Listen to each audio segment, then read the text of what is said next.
Hello my students, welcome to my channel, and in today's class I'm going to teach you a story from the chapter number 7, Glimpses of India. Dear students, this particular chapter brings to you three different stories from three different parts of our large country. The story that we are going to undertake for today's class is A Baker from Goa. This story is written by Lucio Rodriguez. Let me just give you a brief introduction about the writer. Lucio Rodriguez himself was a Portuguese born in India. His ancestors were from Portugal and he was based in Goa. He was a professor of English. He was not just a man of literature, but also he was very much famous in the field of essay. He was a prolific essayist. I mean, he used to write a lot of essays, and he has also contributed a lot to the various newspaper and journals. So Lucio Rodriguez is really a very important literary figure as far as the Goa's literature is concerned.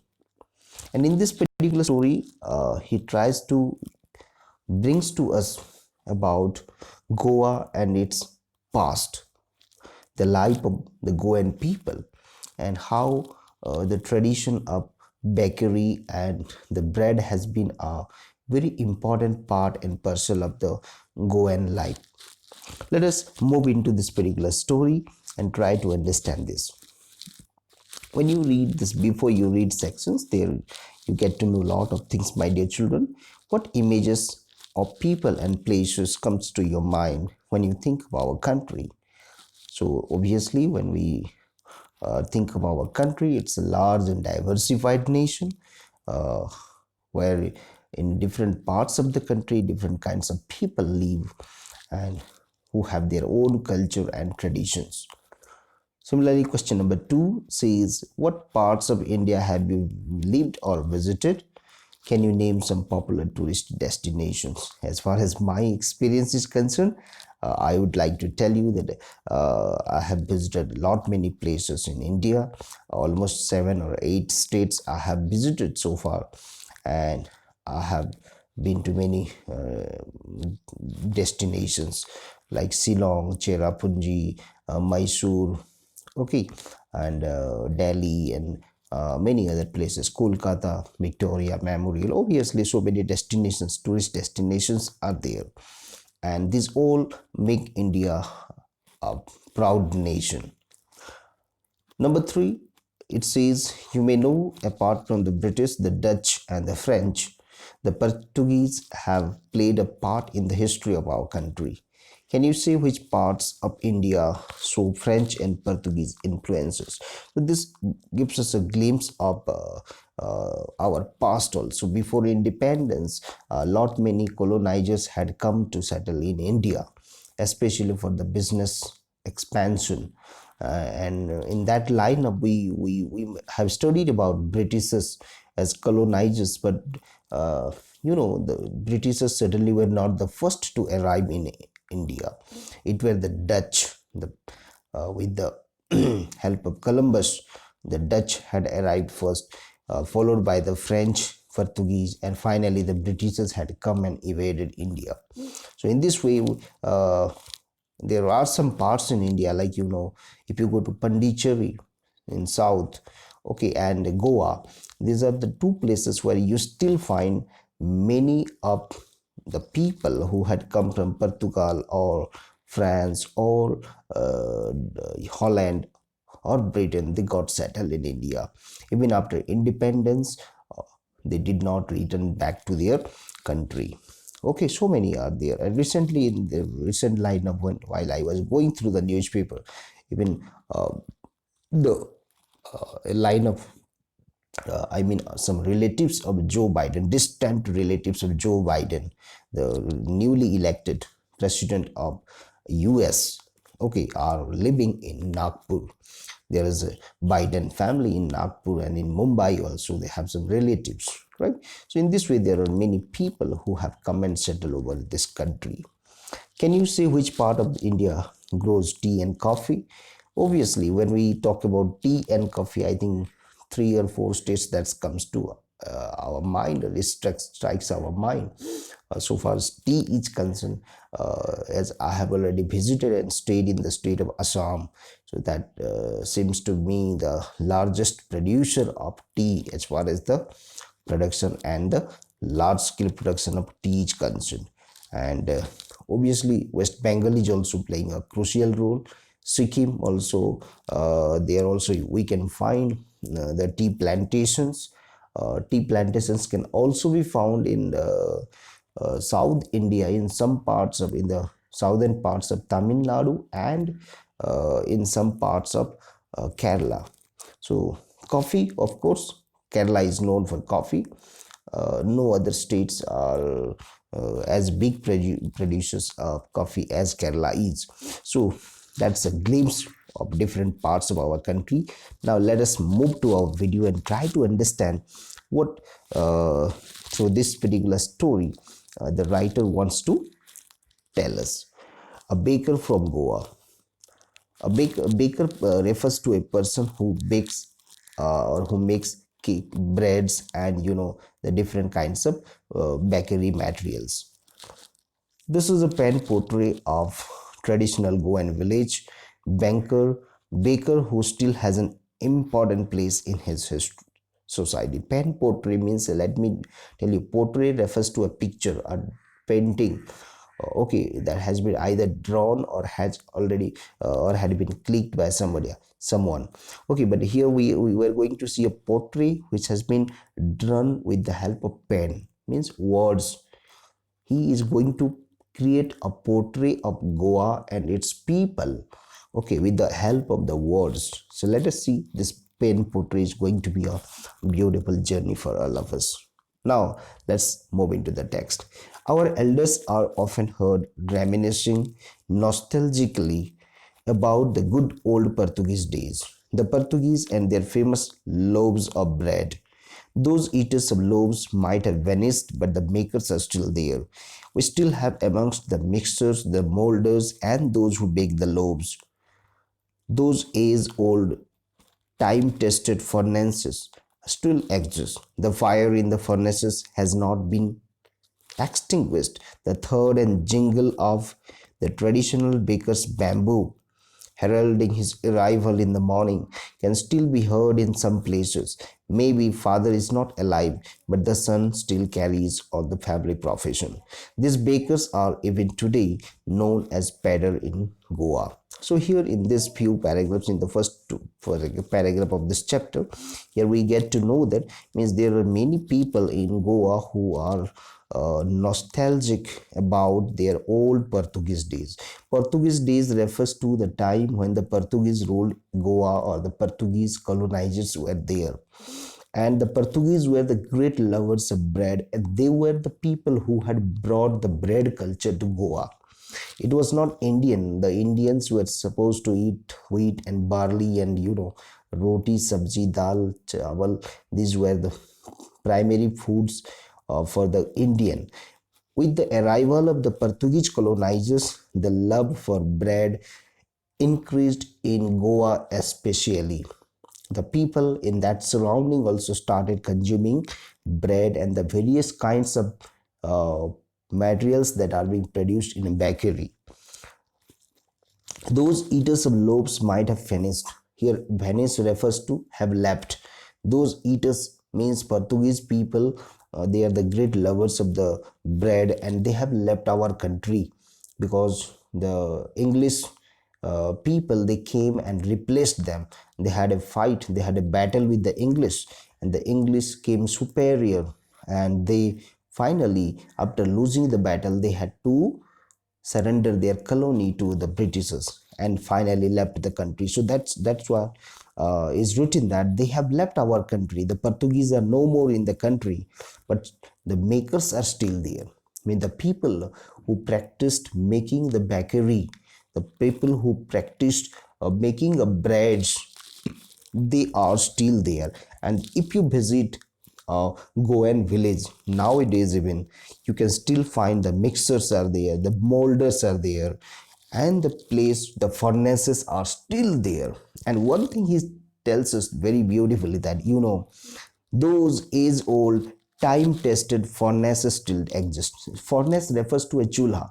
Chulha means a structure where the cakes are being baked, or the bakery materials like bread, your and other things are being baked there. The fire in the furnaces has not been extinguished, means still the practice is not gone. There are people who have continued to do it. If the father has died, the son has continued the profession. Means still, if you visit Goa, you can smell or you can sense the presence of the Portuguese culture, Portuguese way of living there. Still, that is there. The third jingle, third refers to the sound of when something falls on the ground, or when you stamp or hit the ground hard, then it produces a sound that is called third. Okay, the third and jingle of the traditional baker's bamboo, heralding his arrival. Heralding means announcing his arrival, giving informations about his arrival. So when the baker would come in early in the morning, that was the time when he visited the village. The baker would make back, he would make the hot breads. Okay, the whole night he would work hard, and he would bake the cakes and breads and various other materials also.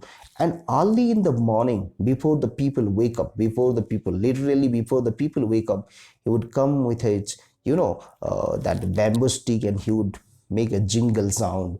He would stamp outside the house. He would create a third sound outside the house, and he also would call the house owner or the house lady, or he also may call the servants of the house to collect cake for the morning, or to collect the breakfast for the morning. So that is the Goan life, and that is very beautiful one.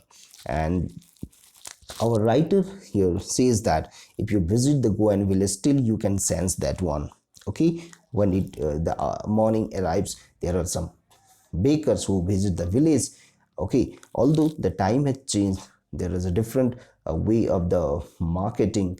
Okay, earlier they used to come on foot, but nowadays they are using cycles, bicycles, or they are using motor vehicles, right, to bring their materials to the buyers. Now, but still it is sin. During our childhood in Goa, the baker used to be our friend, companion, and guide. This is a very beautiful sentence he has written, my dear children. The writer is getting nostalgia about his childhood, and he remembers, means how the bakers used to be their friend, companion, and guide. In what way they were the friends? Companion means companion also means friend, someone who tells you what is good and bad. And guide, okay, he used to come at least twice a day.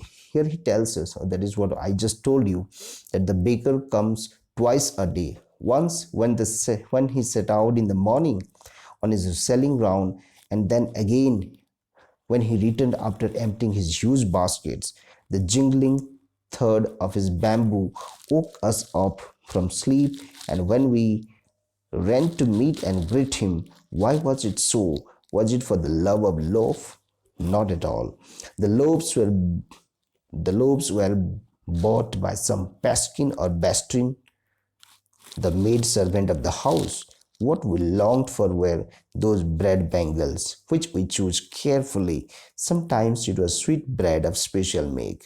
So, my dear children, here we get to know that the children of the Goan village, especially our writer, he's getting nostalgic about the beautiful breads and the loaves that are being brought by the bakers early in the morning. Okay, and the bakers visits the village twice a day. Once in the morning, okay, means the first trip comes in the morning, when he comes and he wakes up the children and the villagers. And the second time is the second time you can hear the third and jingle of his bamboo stick when he returns after completely selling the products. So two times he comes to the two times you can hear the sounds of his bamboo stick. Now one more thing is written here, the children would go near him when the baker would come. Obviously that happens even now also. I think you can see it's the same enthusiasm in the children when someone who comes with the bread to the nearby street, the children would run to him and they would try to see what is there in the box. Okay, and they would try to purchase the things that they want to eat. So now let us see. The baker made his musical entry on the scene with the jang jang sound of his specially made bamboo staff.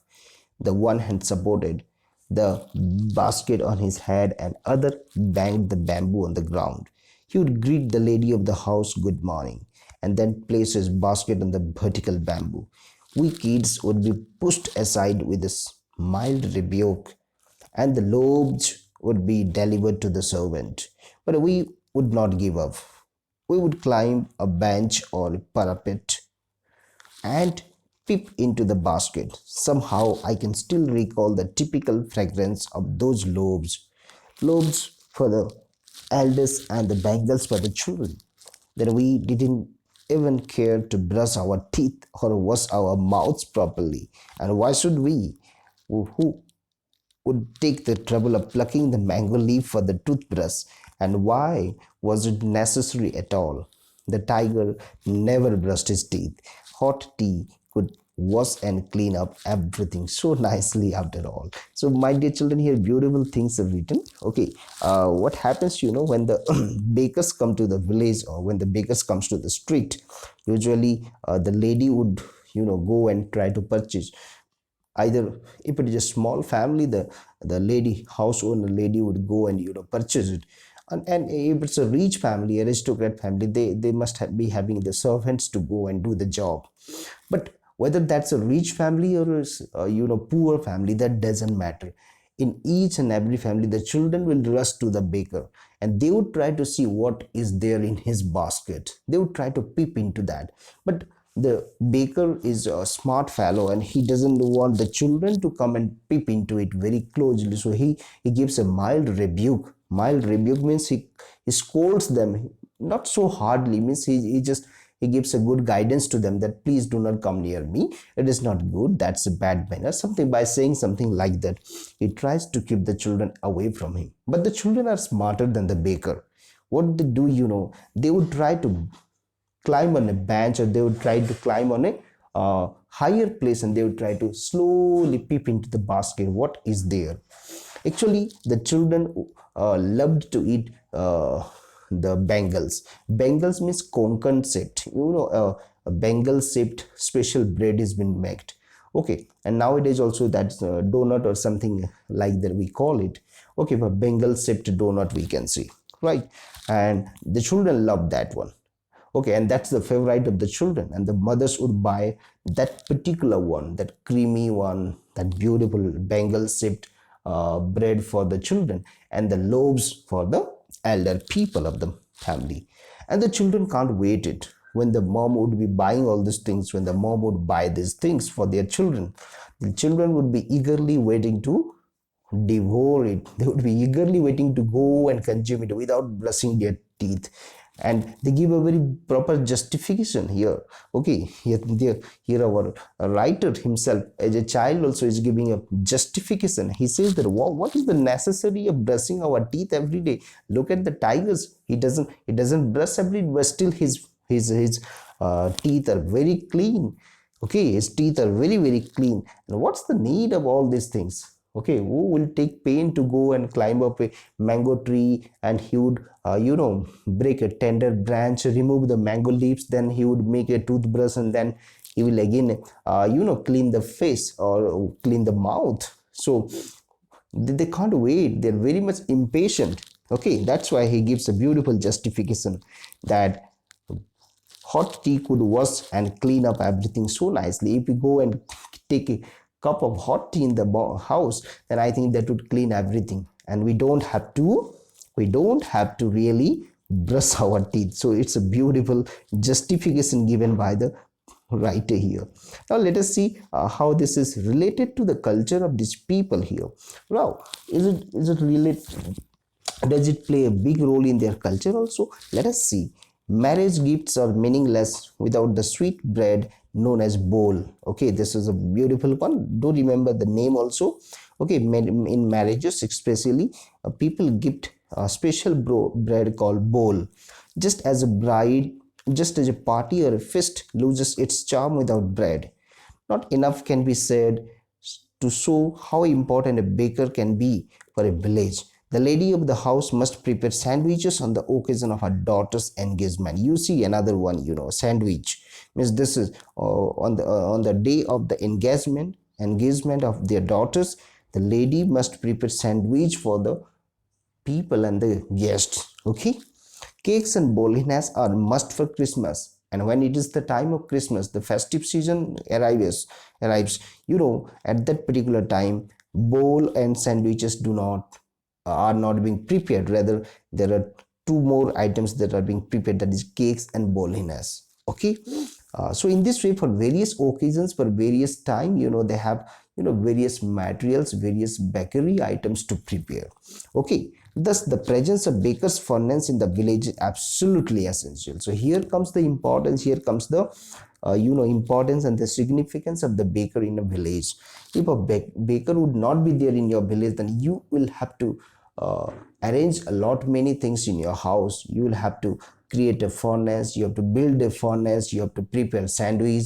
But if you have a baker living in your house or in your locality, you simply go and place an order and he would do the job, and he would make your party and everything a very successful and compatible one for everybody. The baker or bread sellers of those days had a peculiar dress known as kabai. I think you can search how they looked actually. They used to wear a long, frock like, gown like dress those days. Okay, nowadays, however, the dress codes have changed now. It was a single piece long frock reaching down to the knees. In our childhood, we saw bakers wearing a shirt and trousers, which were shorter than full length ones and longer than half pants. So this is called kabai, the dress that we are talking about, the dress that is being usually used by a baker, that is called kabai, right? That may be a half pant and a shirt, or it may be a long frock also. Even today, anyone who wears a half pant which reaches just below the knees invites the comment that he is dressed like a pedder.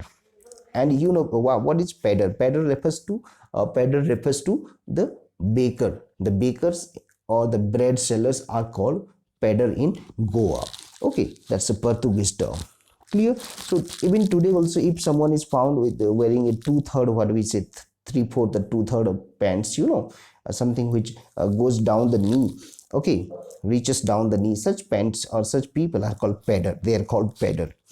Now, the baker usually collected his bills at the end of the month.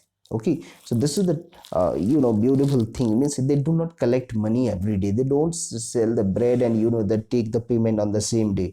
Rather, they wait for the entire month. Just like the you pay the bill of the water, you pay the bill of your electricity, you pay the bill of some other things, that are grocery, at the end of the month. Similarly, okay, it was a part of the life, means they would make the payment at the end of the month. Monthly accounts. But how the accounts are maintained, that is very beautiful things. Okay, because most of the peddlers, most of the bakers were illiterate. They were not much educated. Then how do they maintain record? Do they keep a record on a pen and paper? Let us see. This is beautiful one. Monthly accounts used to be recorded on some wall in pencil, on the walls. Okay, on the walls, on that particular walls of the house, there would be a corner where the mother would write that today this much rupees was spent on the pedder, tomorrow this much. So in this way, for a monthly account, it is being written, and at the end of the month, the bill is being paid, right? So that's a good practice we can see in the Goa. Baking was indeed a profitable profession in the old days. It was a profitable profession. It brought a lot of profit to the people who prepared it. The baker and his family never starved. That is the big thing. The baker and his family, they never ran short of money. Means they led a decent life, they led a peaceful life. Okay, because there were many bread eaters. There were many people who consumed bread. Okay, and their business was running smoothly. He and his family and his servants always looked happy and prosperous. Means they all looked happy and prosperous. So by just simply looking at their life, you can just conclude, or you can just tell or confirm that yeah, they are happy with the profit they are generating. Their plump physique was an open testimony to this.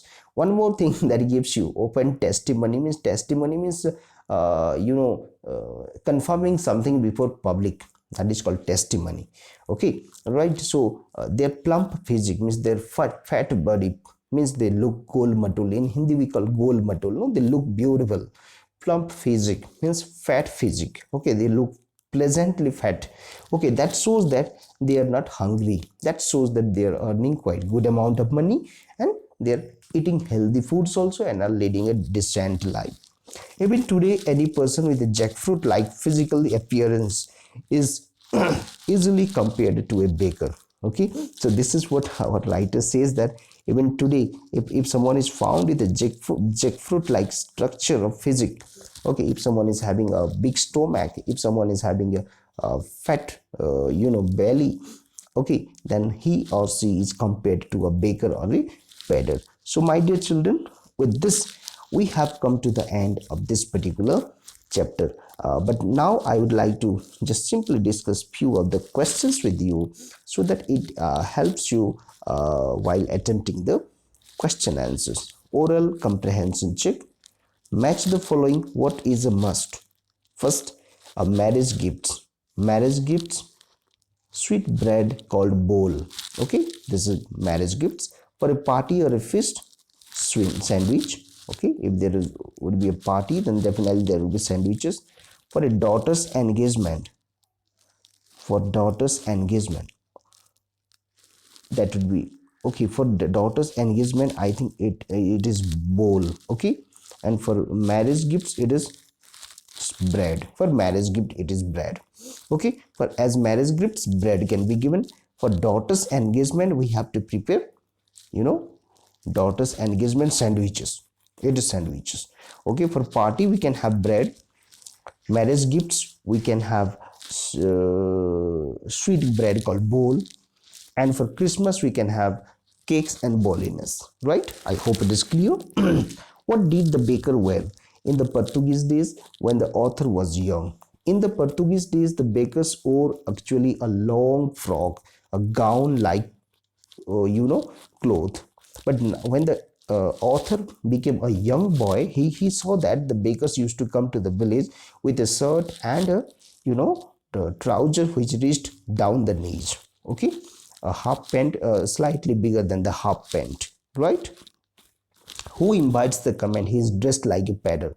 Someone wearing a pant which reaches down the knee is called, or he's called, he's dressed like a peddler. Okay, where were the monthly accounts of the baker recorded? The monthly accounts of the bakers are recorded on the walls of the house. Using a pencil, the accounts of the house are maintained on a wall. What does a jackfruit-like appearance mean? Jackfruit-like appearance refers to a fat person. It refers to a person who is having a big stomach, or he is fat. Okay, I hope it is clear to you now, and I sincerely request you, my dear children, to like, share and comment the video. And one thing you must do it, read the text again and try to understand it.